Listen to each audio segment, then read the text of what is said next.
Bien, como ustedes saben, la farmacodinámica es uno de los grandes pilares de la farmacología junto con la farmacocinética. La farmacodinámica es una rama de la farmacología que se va a encargar de estudiar el efecto de los fármacos sobre el organismo. Vamos a ver que va a estudiar los mecanismos de acción, la relación entre las concentraciones del fármaco y su efecto. Vamos a ver que en palabras simples sería lo que el fármaco le hace al organismo y vamos a saber que los fármacos no van a crear nuevos procesos biológicos, sino que van a modificar los que ya están en el organismo. Y vamos a ver que los fármacos pueden actuar de diferentes maneras. Hay fármacos que actúan uniéndose a receptores y hay fármacos que actúan no uniéndose a un receptor, que ya vamos a ver qué es un receptor. Un ejemplo de fármacos que actúan no mediados por receptores, es decir, que no se unen a un receptor específico, vamos a tener ejemplos leche de magnesia, o que sería el hidróxido de aluminio y el hidróxido de magnesio, que son antiácidos muy conocidos. Ellos van a actuar y van a neutralizar a nivel del estómago el ácido, se van a unir a los protones, con lo cual no van a unirse a ningún receptor. Lo mismo que el manitol, que actúa sobre el agua corporal total, los anestésicos generales, que actúan sobre las membranas celulares, o los antineoplásicos, que van a actuar sobre los ácidos nucleicos. Otros ejemplos también tenemos fármacos que actúan sobre proteínas estructurales, como la colchicina o el taxol, que van a actuar uniéndose a los microtúbulos de la célula, o también sobre canales iónicos operados de voltaje, como los canales de sodio, donde puede actuar la lidocaína, o canales de calcio, como donde puede actuar la nifedipina.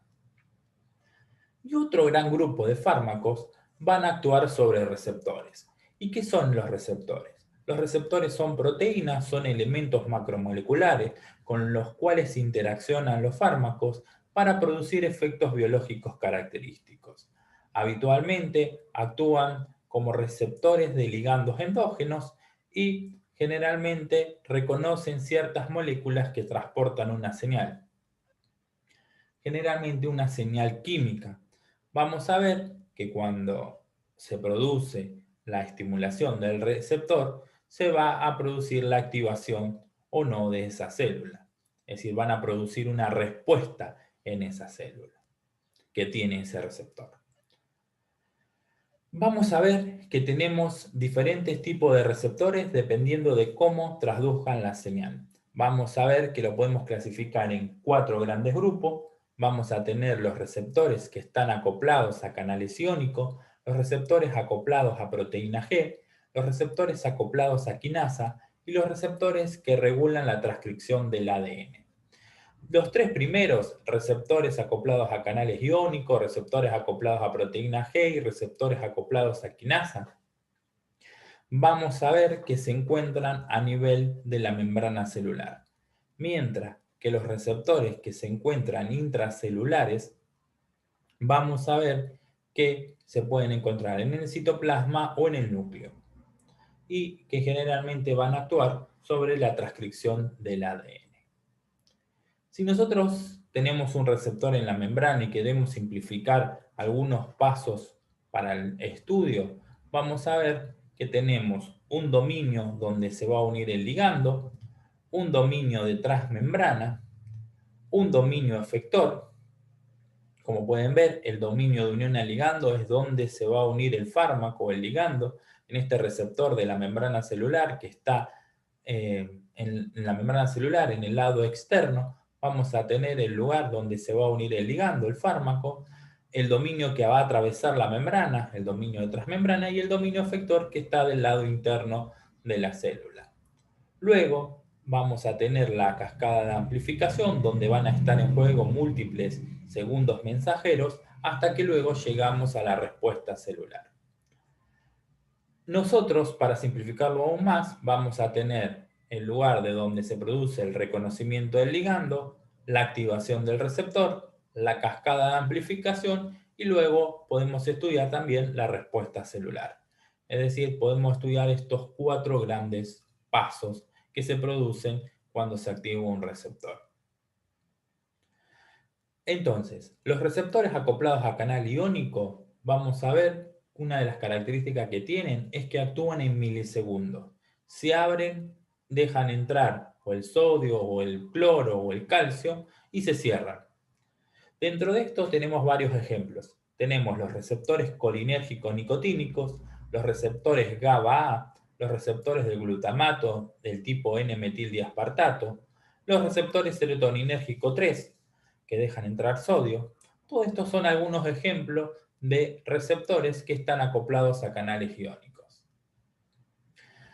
Como les decía, el canal iónico, aquí lo pueden ver, este es un receptor nicotínico, en el cual está formado por 5 subunidades. Cuando la acetilcolina se une, permite que las moléculas del catión sodio ingresen dentro de la célula y empiecen a producir la despolarización. Vamos a ver que hay de los receptores nicotínicos tenemos dos tipos, los nicotínicos neuronales que se encuentran en el sistema nervioso central, en los ganglios sinápticos y también lo podemos encontrar en la médula suprarrenal. Y los receptores nicotínicos musculares que lo vamos a encontrar en la placa neuromuscular. Y vamos a ver que está relacionado todo lo que tiene que ver con la contracción de los músculos.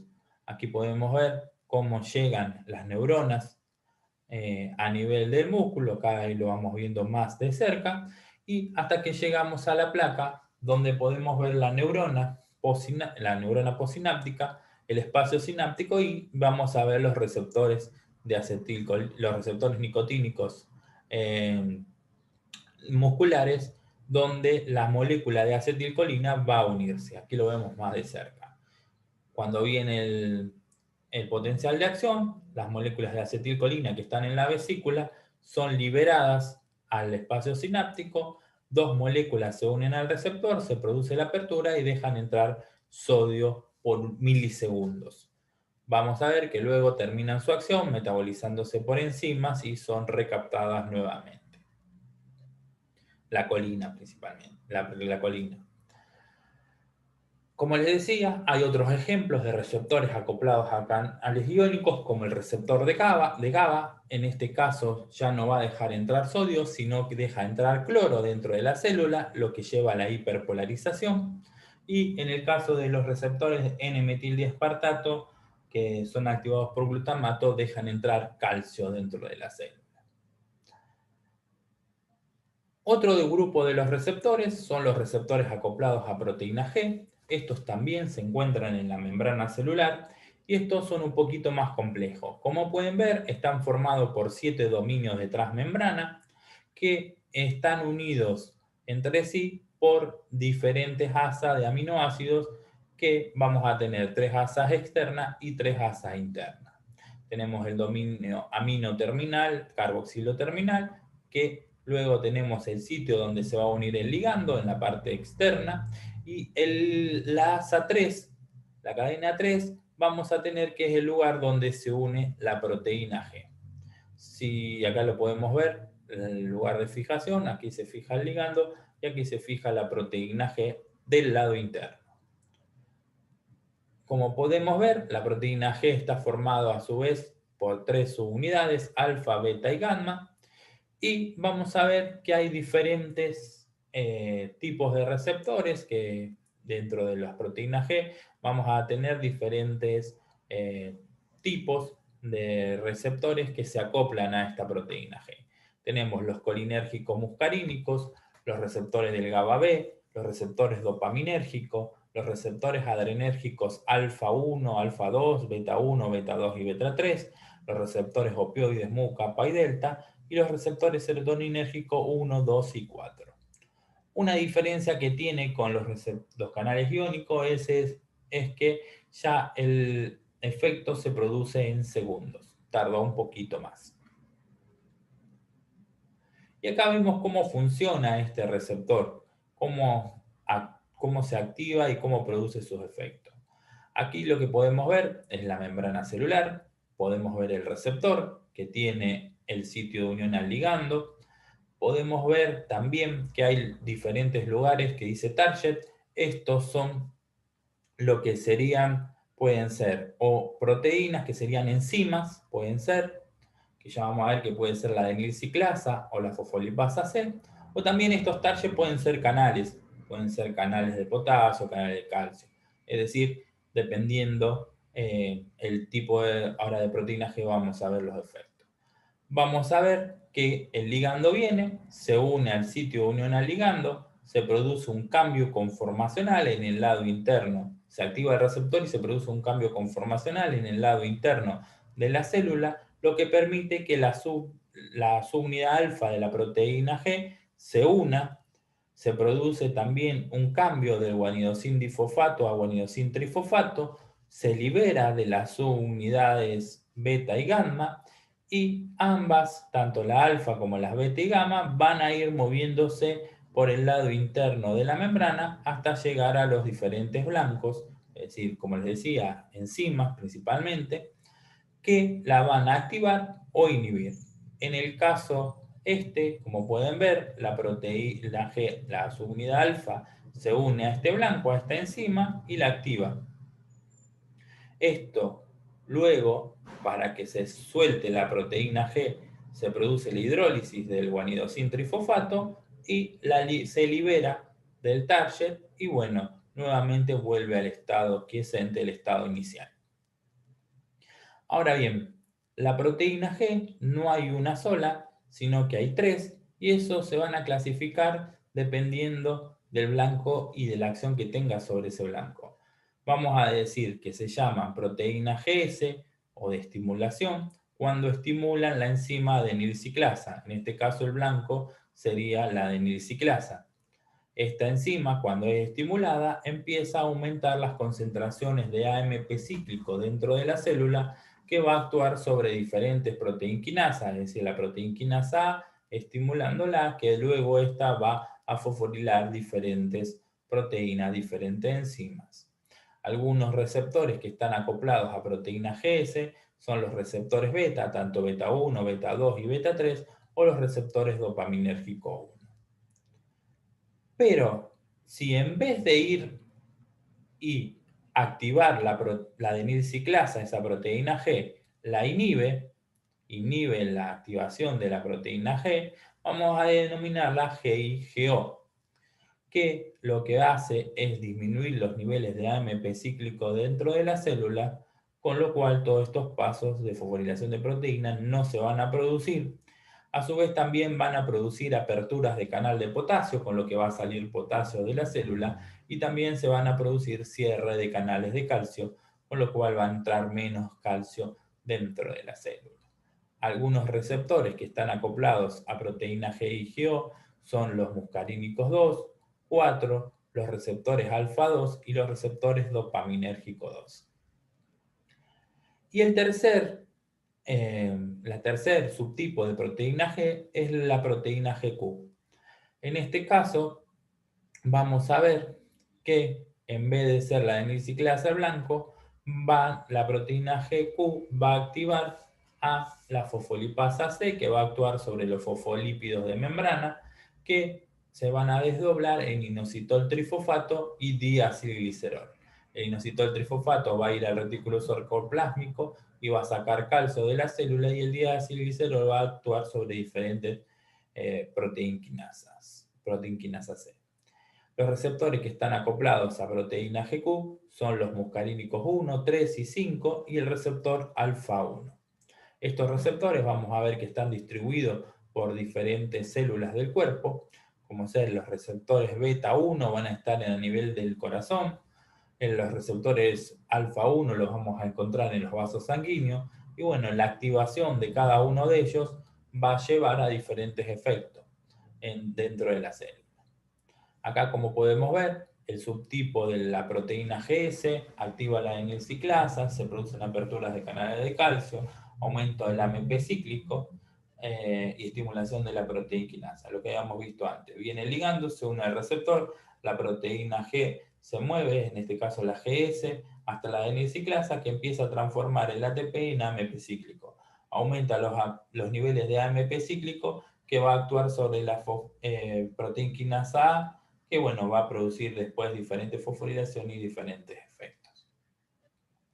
En este caso sería lo contrario, es decir, son el receptor, la proteína GIGO, se une al receptor el ligando, activa la proteína GIGO, va a actuar sobre lo que habíamos dicho, la adenosiclasa, inhibiéndola, y también va a producir aperturas de canales de potasio, lo que va a sacar el potasio dentro de la célula, lo que termina hiperpolarizando la célula.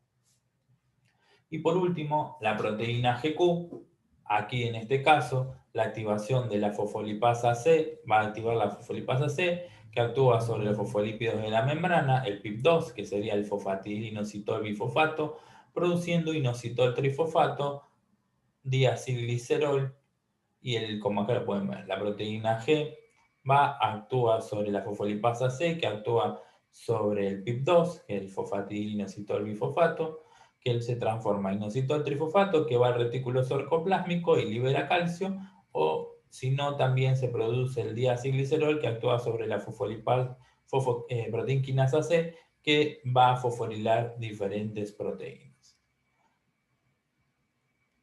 Y como les decía, los receptores van a estar ubicados en diferentes lugares. Los receptores alfa lo podemos encontrar en el músculo liso vascular, que producen contracción.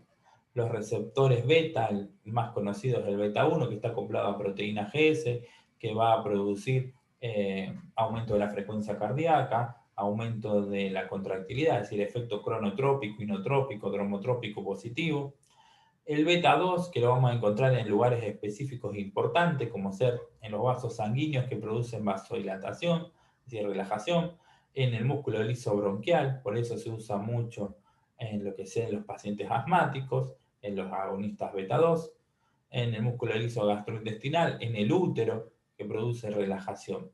Y el beta 3, que lo vamos a encontrar en el tejido adiposo, que tiene un efecto de lipólisis. Como les decía, acá tenemos más o menos lo que va pasando cuando se activa en el receptor. Habíamos dicho que el receptor alfa 1 está acoplado a proteína GQ, que cuando se activa, esta actúa sobre la fosfolipasa C, que va a actuar sobre los lípidos de la membrana. Estos van a producir inositol trifosfato y diacilglicerol. El inositol trifosfato aumenta las concentraciones de calcio dentro de la célula.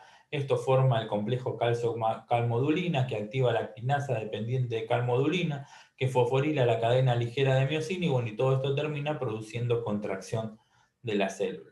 En el caso de la célula muscular lisa, a nivel de los vasos sanguíneos, bueno, produce una vasoconstricción, y bueno, es una de las causas o una de las cosas donde actúa la adrenalina, aumentando la presión, produciendo la vasoconstricción.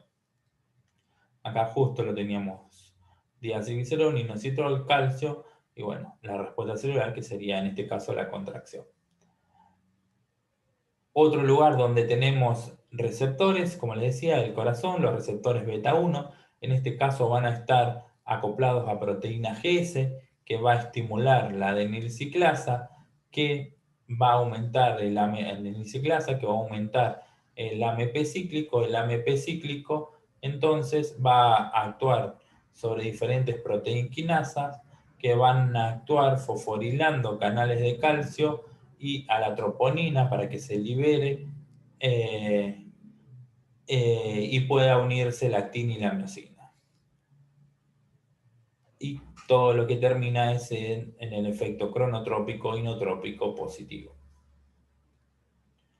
El receptor beta 2, como les había dicho, en un lugar específico donde lo vamos a encontrar, en el músculo liso de los bronquios, lo que van a producir un aumento del AMP cíclico, bueno, aumento de la estimulación de la adenilciclasa, aumento del AMP cíclico, y van a estimular proteína quinasa, que a su vez fosforilan varias enzimas, como ser, en este caso, la miosinquinasa, lo que termina inactivándolo y produciendo la relajación.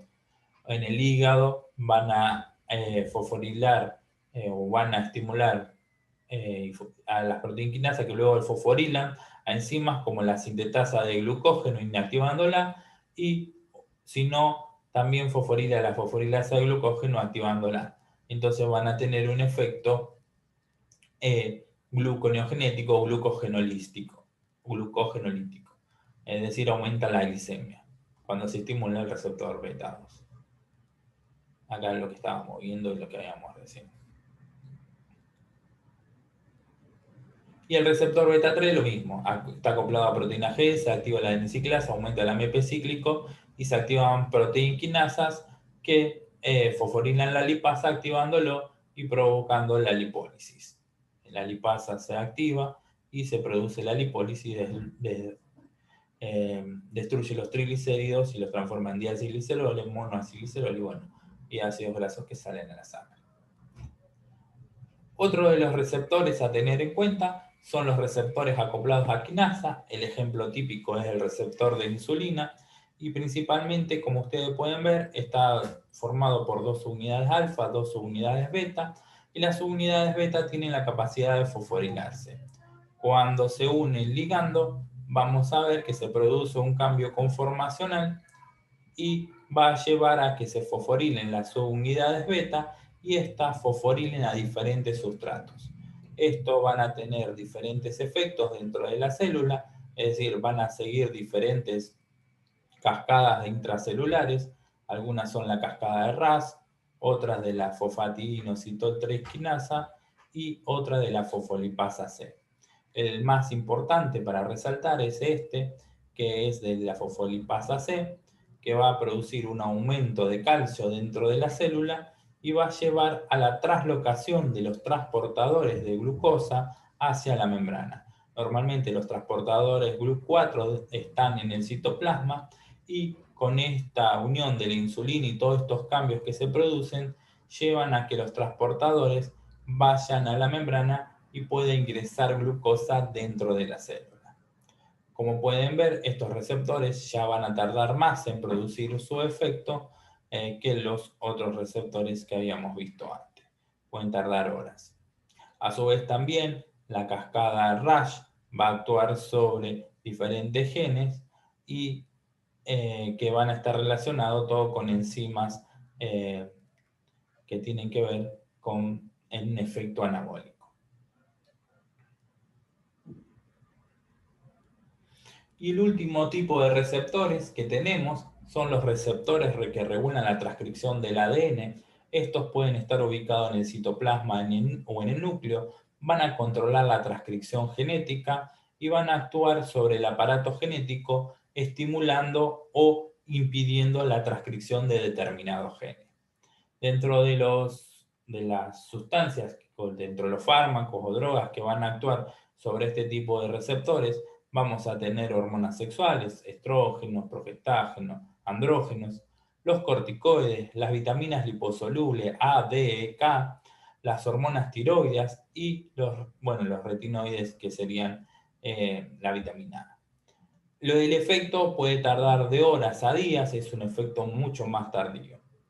Como pueden ver, acá tenemos un ejemplo de cómo, imagínense, este es la dexametasona, como parte viene unida a proteína, parte libre, la misma tiene que atravesar la membrana celular, el receptor se encuentra en el citoplasma, se encuentra unido a proteína de shock térmico, estas proteínas de shock térmico junto a la inmunofilina se llaman proteínas chaperonas, es decir, mantienen al receptor hasta que se una el ligando, con gran avidez por ese ligando, en este caso el corticoide. Una vez que se unió, se forma el complejo droga-receptor, hormona-receptor. Este receptor se une a otros, se forma un dímero, y estos pueden atravesar la membrana nuclear y llegar al ADN, donde van a llegar a genes específicos, a un lugar donde sería elementos de respuesta a los glucocorticoides, donde van a estimular o inhibir la síntesis de proteínas, y van a estimular o inhibir el gen, inhibiendo o estimulando la síntesis de proteínas. Como vemos acá lo mismo, el glucocorticoide, se produce la dimerización, llega a estos elementos de respuesta del glucocorticoide, se activa o se inhibe el gen. En este caso van a actuar también sobre proteínas que van a ser como ser la AP1, que son factores de transcripción, como AP1, el CREP o el NFKB, que en este caso no sería una unión directa sobre el elemento de respuesta de glucocorticoides, sino que sería una unión proteína-proteína, que sería sobre ese factor de transcripción que normalmente estimulaba un gen. En este caso, lo va a inhibir. Y aquí podemos ver sí, que estimula directamente genes para la síntesis de lipocortina o para que se produzca enzimas gluconeogenéticas. Entonces, en estos ejemplos típicos, que sería de los glucocorticoides, vamos a ver que el efecto puede tardar en hacerse entre horas o días. Por eso, cuando nosotros tenemos un shock anafiláctico, lo primero que tenemos que administrar es adrenalina, que va a actuar sobre receptores acoplados a proteína G que actúan rápidamente, y el corticoide también se administra, pero el efecto va a ser mucho más tardío. Entonces, por eso siempre es importante conocer esto de la velocidad de acción de los diferentes fármacos en relación a los receptores. Como les decía, los canales iónicos actúan en milisegundos, los acoplados a proteína G en segundos, los quinasa pueden actuar en horas, y los receptores nucleares, es decir, los receptores que se encuentran dentro de la célula, van a actuar en horas o días.